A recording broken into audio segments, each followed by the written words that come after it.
Magandang araw mga kaibigan. Bigyan natin ng reaction, opinion ngayon itong post na nabasa ko. Pahayag ito ni Attorney Lorna Capunan, isa sa mga private prosecutors, sa isang press conference. Sabi niya, "Hate us now, but I can assure you, you will love us in the end." Sige, okay lang. Magalit kayo sa amin.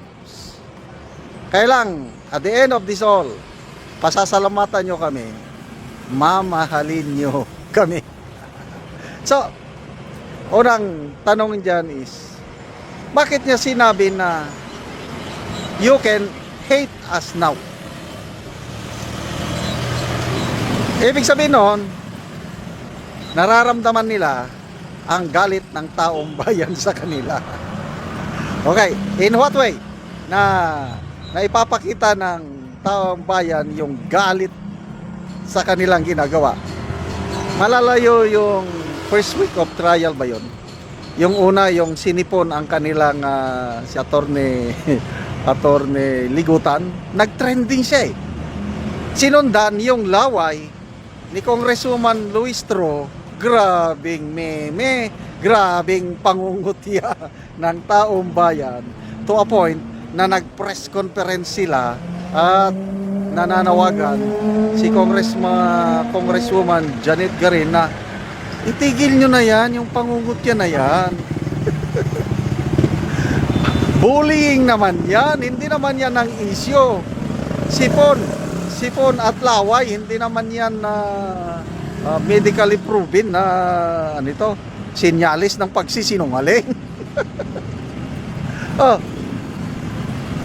Yung birada ng taong bayan doon sa laway at sipon.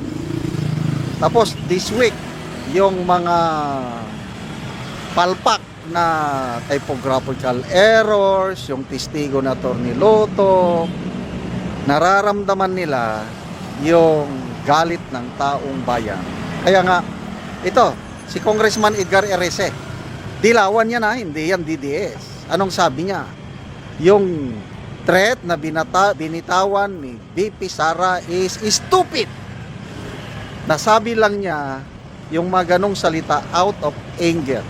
Kaya mas tanga ang mga naniniwala sa threat na yun. Sayang lang ang oras, sayang lang ang pera ng taong bayan na ginagastos sa impeachment nito. Kaya yan na, ang prevailing public opinion ngayon is mas maraming taong bayan ang galit sa kanila. Kaya nasabi nila, yeah, hate us now.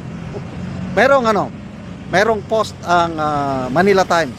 Tinanong ang netizens, naniniwala ba kayo na ang grave threat ay isang impeachable offense? Nako, halos 99% sa mga sumagot na no, it is not an impeachable offense. 99%. Bakit? Ang grave threat is maliit lang na krimen yan. Ang akusasyon nila is betrayal of public trust at saka high crimes.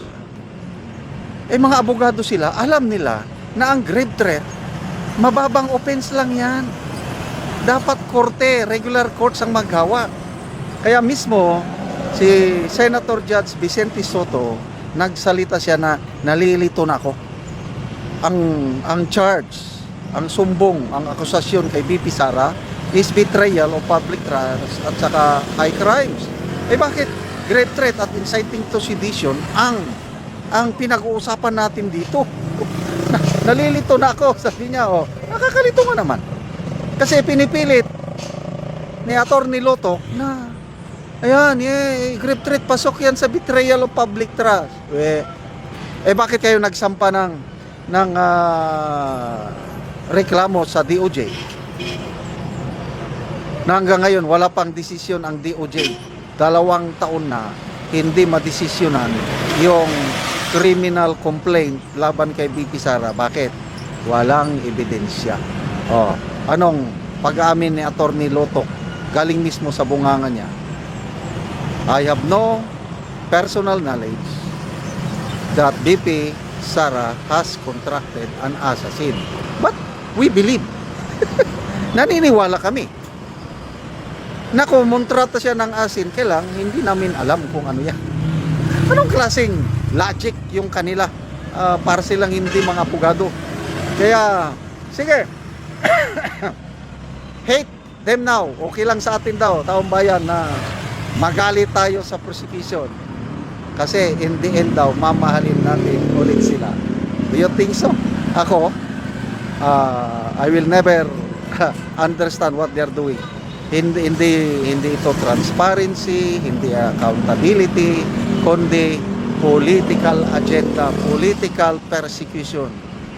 Si Madam Jessica Soho, tinanong niya si Luistro, bakit si BP Sara lang na confidential funds ang inyong iniimbestigahan? Na mas malaki pa nga sa Pangulo, 14 billion ang Pangulo. Sa Congress, Romualdez, mas malaki. Bakit hindi nyo imbestigahan? Bakit si BP Sara lang? Anong sagot? Bawal man mag-imbestiga sa kanila dahil wala mang reklamo. Itong grave threat, may reklamo ba? O di ba? Inamin ng testigo si Kalilong na walang written affidavit yung tatlong pinagbantaan. So walang complainant. Bakit nila iniimbestigan? Yon. Selective justice. Gusto lang nilang mawala si BP Sara sa kanilang landas patungo sa 2028 national election. Sige, hintayin natin in the end kung mamahalin ba kayo ng taong bayan. But to me, forever, umanda kayo sa 2028, lalo kayong kagagalitan ng taong bayan. Salamat mga kaibigan sa inyong pagsubaybay sa channel nito. Nakakatulong kayo ng malaki sa tribong Talandig ng Bukidnon dahil ang sweldo natin sa channel nito is pantulong po sa tribo. Namimigay tayo ng libreng yero at pako para makapagpatayo sila ng mas maayos na plan. Panoorin nyo ang video nito. Ako diri sa gipatindog nga balay ni Silo sa Natabangan ug Yero nga taga Lower Kalapat. Sumuna ni ang iyang pag-atupan karon sa natabang sa iyaha nga Yero.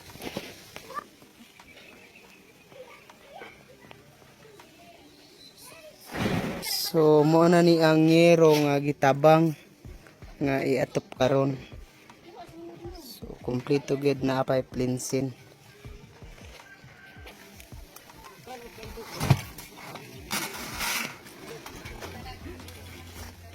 Yang idonig ka maama.